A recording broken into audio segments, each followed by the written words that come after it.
తిరుమల పైన ఉన్నటువంటి laboratory test report ఏదైతే ఉందో దానికి సంబంధించినటువంటి కాపీ. ఈ 4 లారీలు మొదట వచ్చినటువంటి 4 లారీలకు సంబంధించి టెస్ట్ రిపోర్ట్స్ లో చాలా స్పష్టంగా ఇక్కడ మీరు చూసినట్లయితే fatty acid composition testing facility not available. అంటే తిరుమల కొండపైన కొవ్వు పదార్థాలు ఇతరత్రా కలిపేటటువంటి అడల్ట్రేషన్ సంబంధించినటువంటివి డిటెక్ట్ చేసే అవకాశం లేదు, అందుకనే మేము ఎన్డీడీబీకి పంపించామని చెప్తున్నాం కదా. వీళ్ళు దాన్ని కూడా ట్విస్ట్ చేస్తా ఉన్నారు. అక్కడ అద్భుతమైన ల్యాబొరేటరీ ఉంది. జగన్మోహన్ రెడ్డి గారు చెప్పారు కదా, ఆయన హయాంలో తిరుమల కొండపైన అసలు ఎక్స్ట్రాడినరీ ల్యాబొరేటరీ క్రియేట్ చేశారంట.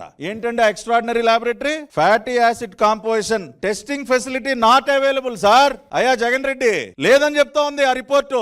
ఇవాళ చంద్రబాబు నాయుడు గారు ఎన్డీడీబీ సహకారంతో మోస్ట్ అడ్వాన్స్డ్ ల్యాబొరేటరీ ఇవాళ పెడతా ఉన్నారు. తిరుమల కొండపైన ఈ పాపాలన్నీ చూసిన తర్వాత, ఇటువంటి పాపాలకి ఒడిగట్టే అంశాన్ని గమనించిన తర్వాత ఇవాళ మేము పెడతా ఉన్నాం. ఆ రకంగా చాలా స్పష్టంగా ఒకసారి మీరు అర్థం చేసుకోండి.